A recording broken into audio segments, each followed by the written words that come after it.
Hi friends, and welcome back to my channel. I wanted to talk about some recommendations for horror and thrillers and stuff that is appropriate for spooky month, but I thought it would be fun to recreate a video that I made a couple of years ago, which was the levels of horror video I made, where I gave recommendations for 6 different levels of horror, all the way from cozy reads with 0 horror elements to the scariest books I've ever read. And when I was rewatching that video in preparation for this video, I noticed that I talked about how the scariest books I've ever read probably aren't that scary to a lot of people.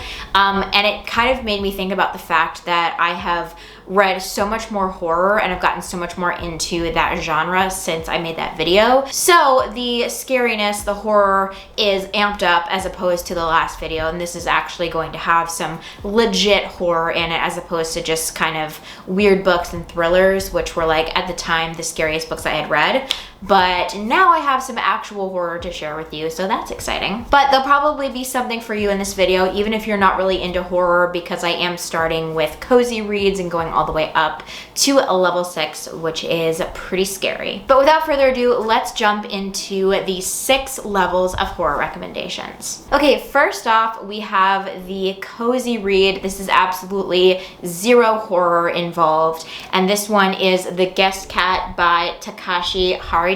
This one follows a couple, and they're both writers, and they spend all of their time together, and they live in this area where there are a lot of neighbors around, and they end up sort of coming across this cat who is a neighborhood cat, and everyone loves her, everyone takes care of her, but they find a special bond and attachment with this cat Chibi, and she sort of becomes their cat, but she also is kind of bouncing back and forth between a couple of different families, one other family in particular.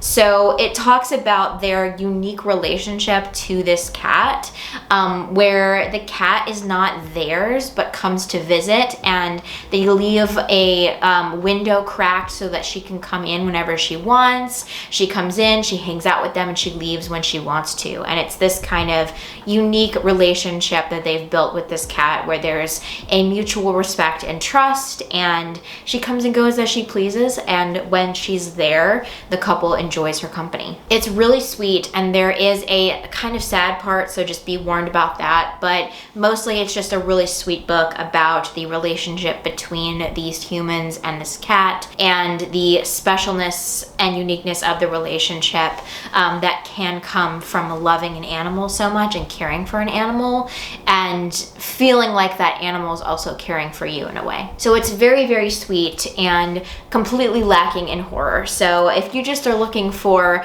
a fall book recommendation, cozy, sweet book, this is the perfect read for you, and this is my level 1 pick.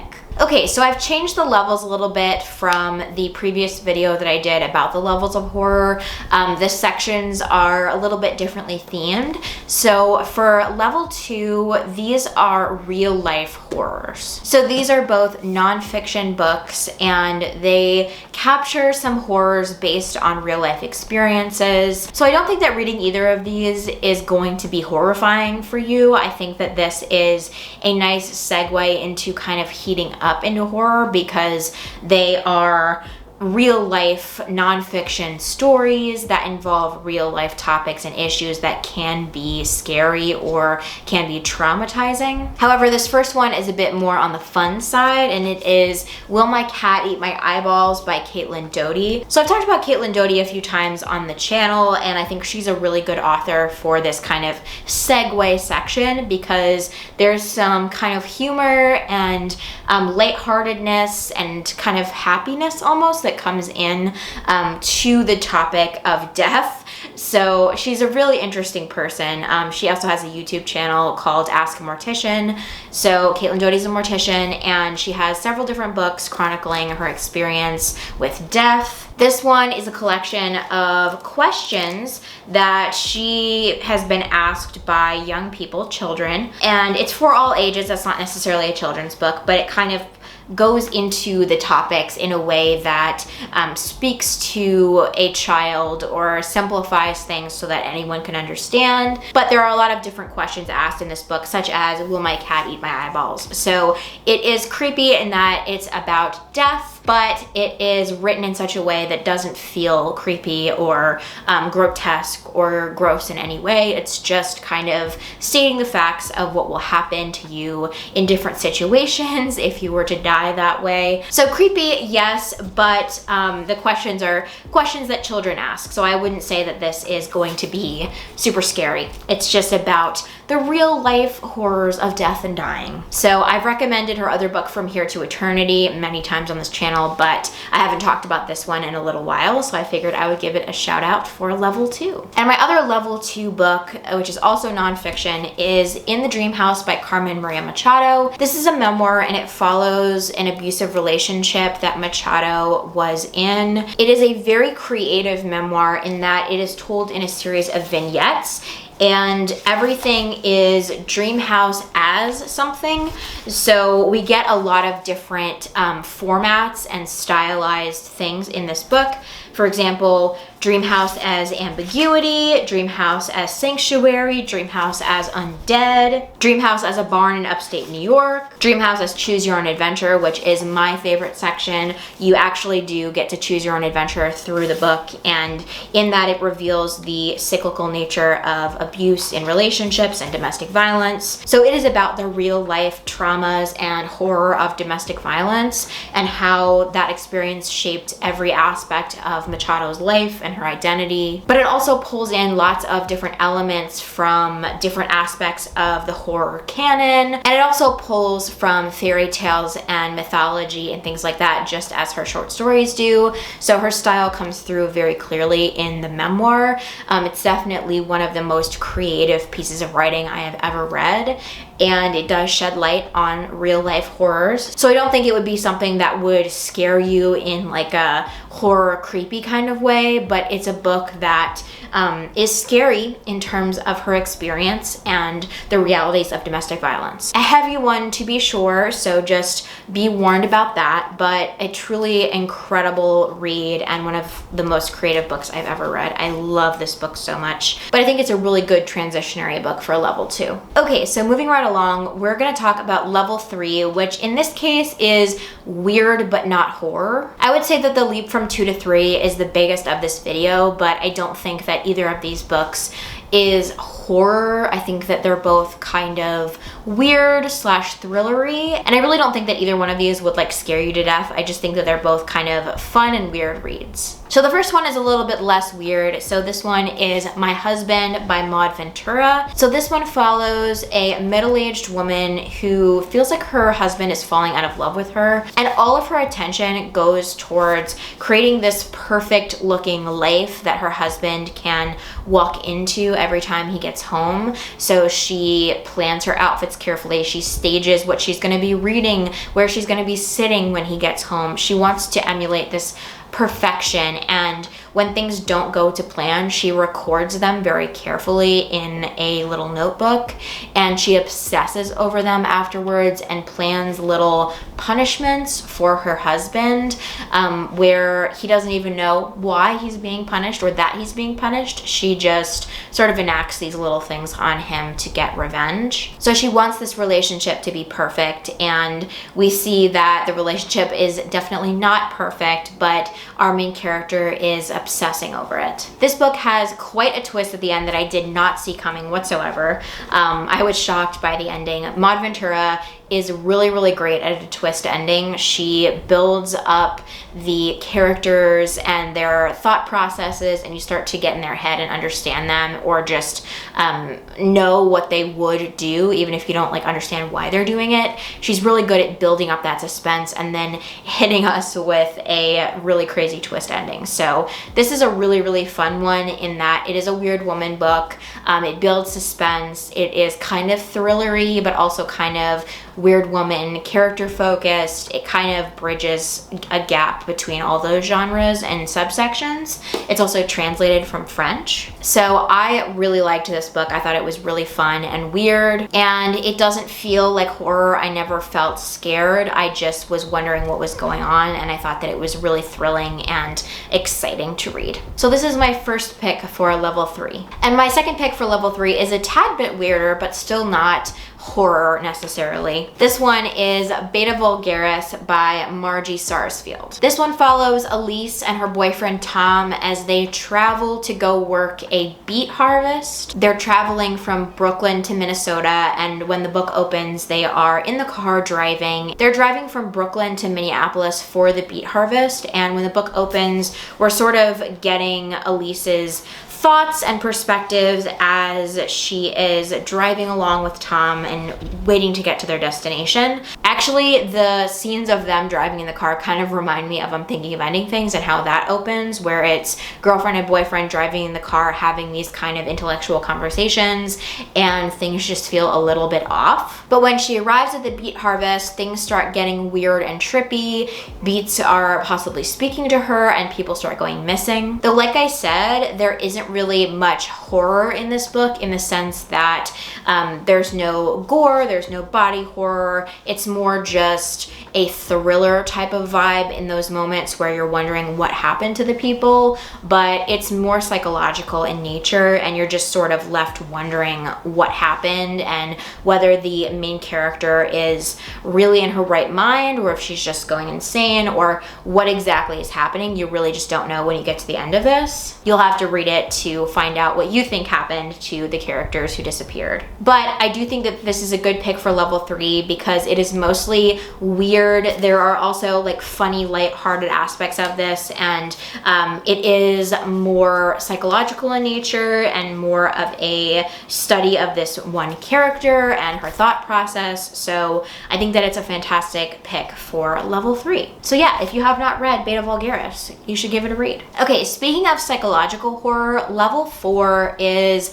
a little bit more horrifying, but still kind of psychological thriller slash weird book. And I'm calling this level It's Scary in My Head. So what a perfect time to segue into I'm Thinking of Ending Things by Ian Reid.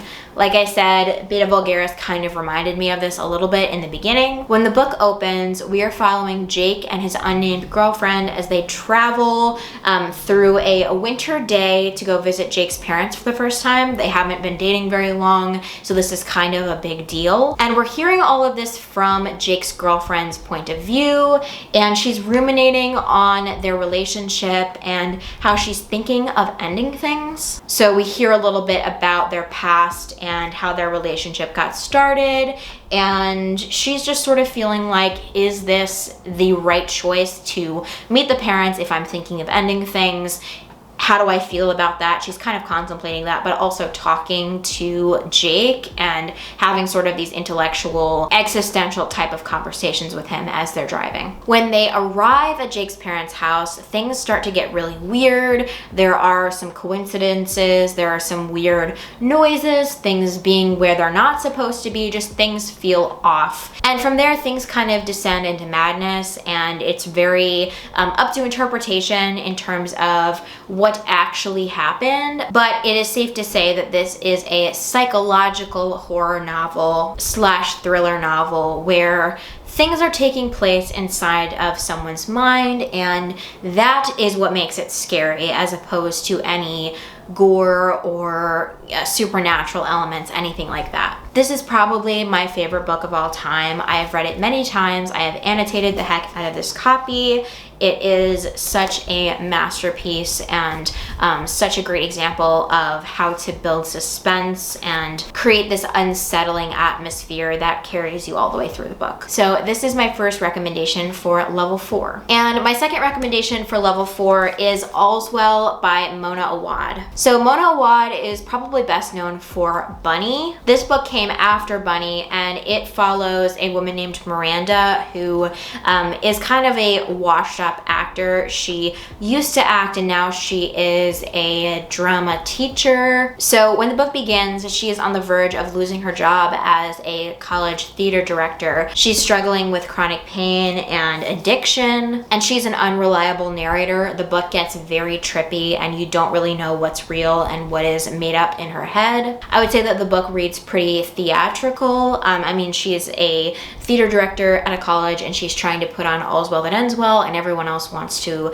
put on Macbeth. So there are a lot of Shakespearean references, and in that it's very dramatic. But to me, what I loved about this is just the examination of addiction and chronic pain and how debilitating those things are. I found it to be really insightful in those areas, as well as just a really weird and kind of psychologically trippy book. So this is my second pick for level 4. Okay, so for level 5, I've decided to kind of pivot a little bit and talk about a short story collection. So just as a side note, I think that horror short story collections are probably my favorite form of short story collection. Authors that are able to build suspense and build fear and explore important social and political and economical conversations through horror, especially in the short story format. I think that that's so unique and so exciting. I really like when authors dive into the grotesque and the horrifying in this short format. So I've read several different horror short story collections, but the one that I really want to bring to your attention is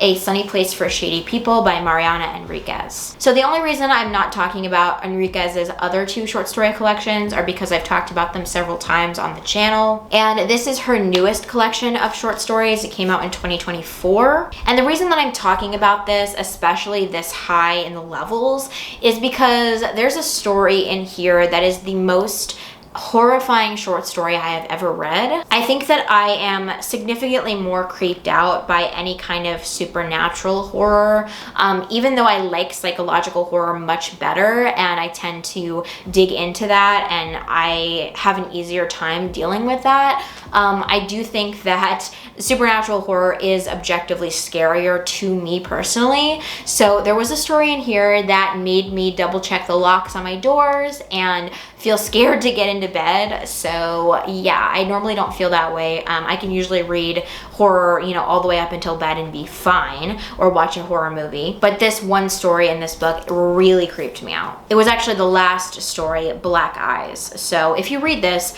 be warned and know that that one in particular was wow. I gave a lot of these stories in this collection 5 stars, more than many other collections that I've read. There were also many 4 stars. So a lot of these stories were very highly rated, and I ended up giving the book overall 5 stars.